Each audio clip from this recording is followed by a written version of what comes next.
इस वीडियो में हम गॉस की प्रमेय के कुछ अनुप्रयोग सीखेंगे। बिंदु आवेश के लिए जैसे कि कूलॉम का नियम लागू होता है। अब अगर चार्ज फैला हुआ है तो तीन प्रकार से ये हो सकता है। किसी लाइन के रूप में फैला हो, रेखीय आवेश वितरण इसको कहेंगे।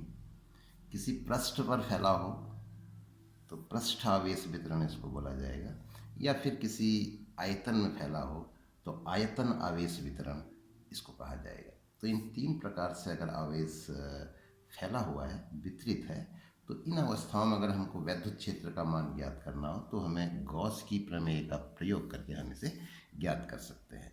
तो पहले हम बात करते हैं रेखीय आवेश वितरण की, लाइन चार्ज डिस्ट्रीब्यूशन। तो एक तार में जैसे कि आवेशित इसको कर दिया जाए तो एक उसकी लंबाई में ये वितरित हो जाएगा। तो इस प्रकार प्राप्त आवेश को हम रेखीय आवेश वितरण कहेंगे। तो इस रेखीय आवेश वितरण में अगर इसके नज़दीक कहीं हमें वैद्युत क्षेत्र की दिशा ज्ञात करनी है, वो कहाँ को होगी, थोड़ा एक मोटा आइडिया हम यहाँ पे पहले ले लेते हैं। तो मान लेते हैं एक बिंदु है, इस रेखीय आवेश से कुछ दूरी पर एक बिंदु स्थित है। इस बिंदु पर वैद्युत क्षेत्र की दिशा क्या होगी ये हमको पता करना है। तो हम यहाँ पर एक परीक्षण आवेश रख देंगे। परीक्षण आवेश पर जहाँ को बल लगेगा वही वैद्युत क्षेत्र की दिशा होगी। तो देखते हैं जैसे कि इसके सीध में एक ये आवेश है, इस आवेश के कारण इस पर बल कहाँ को लगेगा, दोनों को मिला देंगे। ये एक रेखा इसके सीध में लगेगा तो ये एक बल लगा। इसके ऊपर की ओर एक आवेश ले लें, कोई सा भी एक ले लेते हैं, जैसे कि इस आवेश को ले लेते हैं, तो इसके कारण बल कहाँ को लगेगा, दोनों को मिलाने वाली रेखा की सीध में लगेगा, इस प्रकार से लगेगा।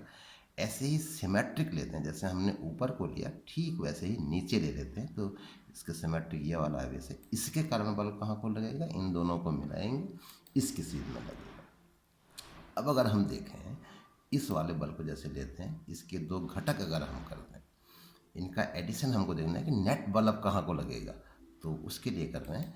तो इसके ये दो घटक हमको प्राप्त होंगे। ऐसे ही अगर इस बल को देखें, इस बल के दो घटक अगर प्राप्त करें तो ये दो घटक हमें प्राप्त होंगे। तो इन दो बलों को हमने घटकों में तोड़ दिया, ये अब समाप्त हो गए, इनकी जगह पे ये बल आ गए। यहाँ पर अगर हम देखें तो जैसा हम बाय सिमेट्री कह रहे हैं कि जैसा ऊपर को है वैसा ही नीचे को है, तो ये दूरियाँ आपस में बराबर होंगी तो वो बल भी आपस में बराबर होंगे। तो इनके घटक अगर हम देखें तो ये दो घटक आपस में बराबर होंगे, और जैसा देख रहे हैं एक दूसरे के विपरीत हैं, तो ये एक दूसरे के प्रभाव को निरस्त कर देंगे, तो ये भी समाप्त हो जाएंगे। तो अब जितने भी बल बचे वो एक ही दिशा में बचे। तो इस तरीके से एक नेट बल जो है वो इस रेखीय आवेश के लंबवत दिशा में कार्य कर रहा है। तो यही वैद्युत क्षेत्र की दिशा भी होगी। तो एक मोटा आइडिया हमको होना चाहिए कि एक रेखीय आवेश वितरण है, इसके नज़दीक हमें किसी बिंदु पर वैद्युत क्षेत्र ज्ञात करना हो तो किस दिशा में होगा, इसकी लंबाई के लंबवत दिशा में होगा। तो अब हम रेखीय आवेश के कारण वैद्युत क्षेत्र ज्ञात कैसे होगा, गॉस की प्रमेय का उपयोग करते हुए इसे ज्ञात करेंगे। तो रेखीय आवेश के कारण वैद्युत क्षेत्र, ये एक रेखीय आवेश है, इससे r दूरी पर एक बिंदु हम ले लेते हैं। इस बिंदु पर हमें वैद्युत क्षेत्र की तीव्रता ज्ञात करनी है। तो यहाँ पे जैसा हमको पता है कि गॉस की प्रमेय एक बंद पृष्ठ के लिए लागू होती है, तो एक बंद पृष्ठ की हमको कल्पना करनी है। अब उस बंद पृष्ठ की कल्पना करने में हमको ध्यान ये देना है कि उस बंद पृष्ठ के पृष्ठ पर जो वैद्युत क्षेत्र का मान होगा वो एक समान होगा, ताकि हमें जब हम वैद्युत फ्लक्स की कैलकुलेशन करेंगे तो वहाँ पर हमको उससे आसानी रहेगी। तो या तो वैद्युत फ्लक्स ज्ञात करने में ई का मान कांस्टेंट हो या ऐसा होना चाहिए, या फिर कहीं पे मान लीजिए वेरी कर रहा है लेकिन फ्लक्स उसका रिजल्ट जीरो आता है, ऐसी भी स्थिति हो सकती है। जैसे इसी में भी हम डिस्कस करेंगे। ये एक हमने इस तरह के पृष्ठ की कल्पना करते हैं, ये एक बेलनाकार पृष्ठ है। तो अब थोड़ा सा हमें अपने कॉमन सेंस का भी इस्तेमाल करना होगा। इस बेलन का जो वक्र पृष्ठ होगा, ये बेलन की कल्पना हमने इस प्रकार से कर रखी है कि इस बेल ये जो रेखीय आवेश है इस बेलन की ज्यामितीय अक्ष पर हो, तो ये ज्यामितीय अक्ष भी होगा इस बेलन का। तो इस तरीके से इस बेलन के वक्र पृष्ठ का प्रत्येक बिंदु इस रेखीय आवेश से समान दूरी पर होगा। तो एक सममिति होगी, उस चीज़ को ध्यान में रखना है। तो अगर समान दूरी पर होगा तो वैद्युत क्षेत्र समान होगा। तो इस तरीके से एक सिलिंड्रिकल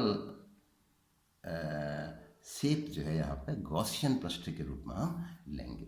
अब इसके समतल पृष्ठों को अगर देखें, जो वृत्ताकार हैं समतल पृष्ठ, तो इनमें अगर देखें तो वैद्युत क्षेत्र बदलेगा। ये यहाँ से अगर आगे को बढ़ें, क्योंकि इस रेखीय आवेश से दूर हट रहे हैं, यहाँ से यहाँ को अगर जाएं त्रिज्यीय दिशा में तो वैद्युत क्षेत्र बदलेगा। लेकिन इन वृत्ताकार पृष्ठों में जो क्षेत्रफल होगा, क्षेत्रफल यूँ होगा, पृष्ठ के लंबवत दिशा में होगा। तो ई और ए का जो डॉट प्रोडक्ट होगा वो शून्य हो जाएगा। तो इस तरीके से इस पृष्ठ पर वेरी कर रहा है वैद्युत क्षेत्र, उससे हमको कोई असुविधा नहीं हो रही है। तो इस तरह से हमने ऐसी इस स्थिति में रेखीय आवेश के लिए जो गॉसियन पृष्ठ की कल्पना की है, बंद पृष्ठ, उसको गॉसियन पृष्ठ कहा गया है। तो वो एक बेलनाकार पृष्ठ फिट होता है इस वाले केस में।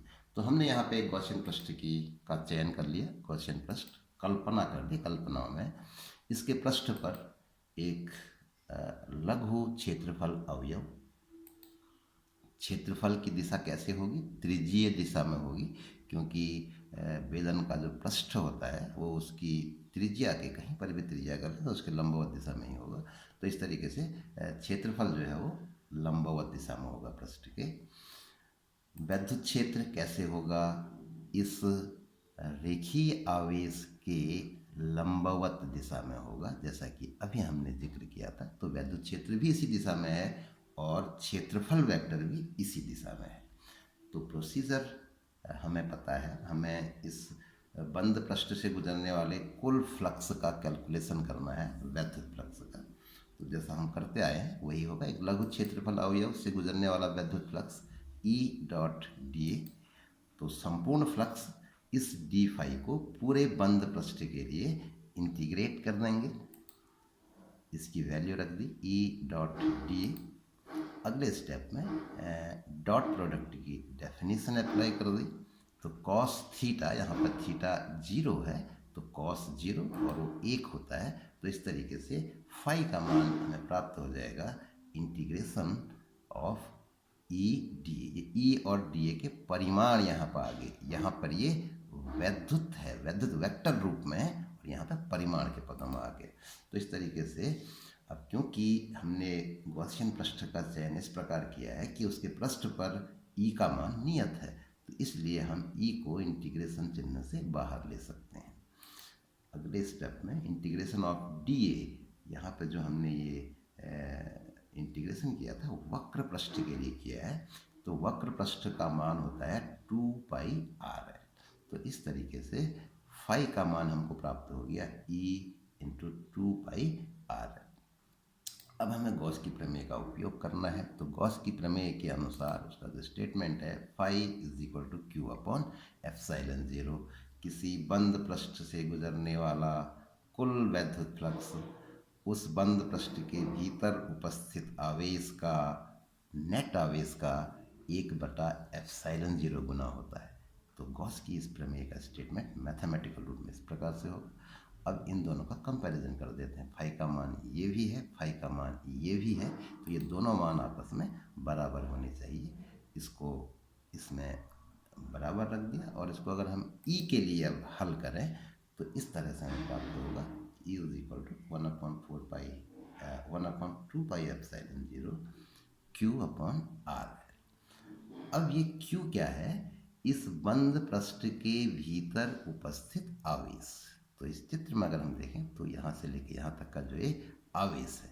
अब हम इसकी गणना कैसे कर सकते हैं, अगर हमको ये पता हो कि एकांक लंबाई में कितना आवेश है। तो हमने ये जो सिलेंडर लिया है, जैसे हमने हमें 2 पाई आर एल कहा था, तो ये एल सिलेंडर की लंबाई है। तो एकांक लंबाई में आवेश की मात्रा अगर पता हो तो हम एल लंबाई में आवेश की मात्रा पता कर सकते हैं। तो इस तरीके से यदि आवेश का रेखीय घनत्व यानी कि एकांक लंबाई में आवेश की मात्रा लैम्डा हो, तो रेखीय आवेश के लिए ये पैरामीटर हमको दिया होगा, कहीं पर भी अगर सॉल्व करना है तो लैम्डा हो तो क्या हो जाएगा, क्यू बराबर लैम्डा एल। एकांक लंबाई में आवेश की मात्रा लैम्डा, इसलिए एल लंबाई में एल से गुणा हो जाएगा लैम्डा एल। तो क्यू का ये मान अगर हम यहाँ पर रख दें और इसे हल करें तो ई का ये इस तरीके से ये प्राप्त होगा और ई का फाइनली हमें मान ये प्राप्त होगा, E is equal to 1/2πε0 lambda बटा आर। तो इस प्रकार हमें गॉस के प्रमेय का उपयोग करते हुए रेखीय आवेश वितरण के लिए विद्युत क्षेत्र का सूत्र हमें प्राप्त हो जाता है। इस एपिसोड में इतना ही।